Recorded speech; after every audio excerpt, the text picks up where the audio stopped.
Now from exotic taxpayer-funded vacation to lavish parties, there is more news about the GSA's Vegas convention that will make you spit fire. Word tonight that dozens of GSA employees and bureaucrats got big cash bonuses for arranging that conference. Yes, they got paid extra for spending your money on clowns and mind readers. Several congressional hearings on the GSA are set for next week. Congressman Jeff Denham chairs one of the subcommittees that will hold a hearing. He joins us. Good evening, sir. Good evening. You're going to have quite a week next week, so tell me, who do you intend to call as a witness before your hearing? Well, we certainly want to call in all of the individuals that have already been fired or on administrative leave, but we want to go much deeper. We want the new acting director to come in and explain how he's made the changes so that this will never happen again. We also want to have the CFO that approved all of these various expenses, everything from the lavish Las Vegas vacation to last year doing a trip to Hawaii. I mean, this is something we've been asking audit on for the last year and a half.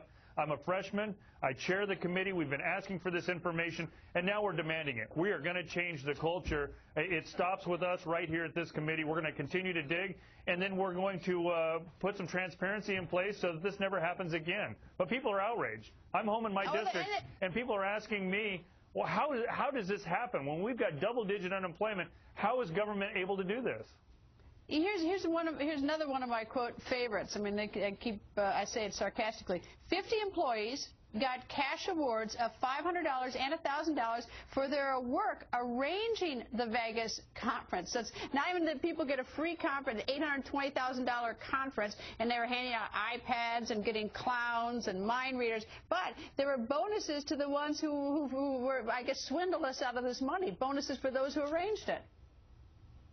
Yeah, absolutely. At a time when the president and his administration have said that there are going to be no more bonuses, he made that executive directive 2 years ago, and yet you're seeing an agency that not only gave out bonuses, but this is corruption. This is fraud. I mean, they are taking taxpayer dollars and spending them lavishly on all of these different vacations. If it's corruption, if it's fraud, do you have any backup? If you think it's a good thing to do, is to do a referral to the Justice Department. I mean, if there is taking money without permission, or if there's any way suggests it's corruption or fraud, as you have described, do you have any problem referring it to the Justice Department for investigation? No. If there have been laws that are broken, we absolutely need to turn that over to the authorities, and we need to prosecute to the fullest. We need to make an example out of people that, have created this type of distrust with government.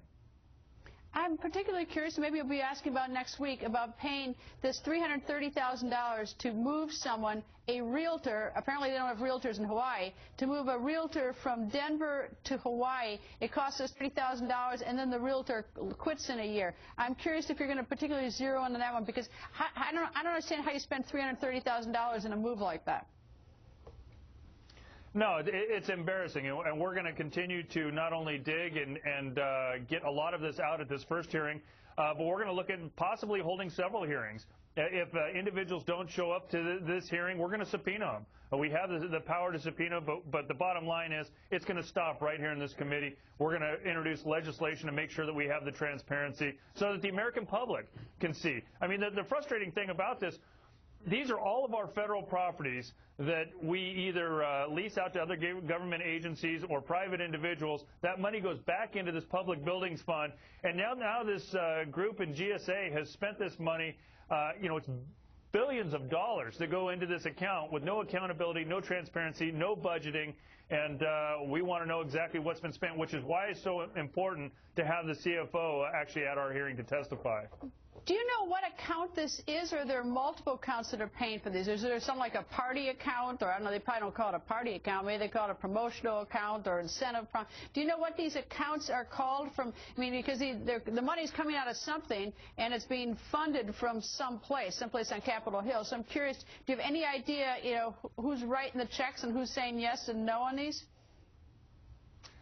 Somewhat, and we're trying to clarify that further, but the majority of the money is being spent out of the Public Buildings Fund, which Congress does not get a chance to see. It's not an annual appropriation. It's because we have all of this money coming in by rent that is being paid, and the billions of dollars sit into this account. It should be used to redevelop buildings or sell buildings off that we're not using, and instead, you can see the wasteful spending here. Who's in charge of the public fundings fund? Do you know? Well, it went to the director, which was Bob Peck, but certainly Martha Johnson, who is the president's appointee that was just confirmed by the Senate late last year, she signs off on everything and signed off on a lot of these things. I mean, literally signed off. Really said. I mean, it came to her. Here's a. I just didn't say party. That's me being sarcastic. But say it's a convention in Las Vegas. We need $820,000. Would that be something she would see and sign off, or is it more laundered and nuanced, so you don't know exactly what you're signing off on? No, we believe that, according to the Inspector General's report, that not only did she have direct sign-off, but she knew exactly what the line items were. I mean, and this was a party. I mean, we not only have the documentation, but the videos to prove that what they were doing was not something that, helped out the taxpayer by any means. This was a party that they got paid to show up to. Their rooms and, expenses were all paid for. I mean, these are penthouse suites at the M Resort, 2,200 square foot rooms that were paid for by taxpayers. Is there any reason why, I mean, I don't even know, scuba diving, I take it that there's no sort of good business government reason that we should be paying for scuba diving.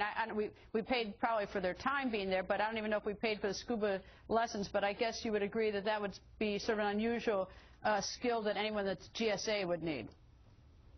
Oh, absolutely. And when they extend their stays as well and have their families stay over, and yet that family vacation is paid for by taxpayers, absolutely. That is all fraud, and certainly the abuse that, each of these individuals not only should be held accountable for, but should be paying them back. Congressman, thank you, sir. Good luck at your hearings. Thank you. Now, Democrats say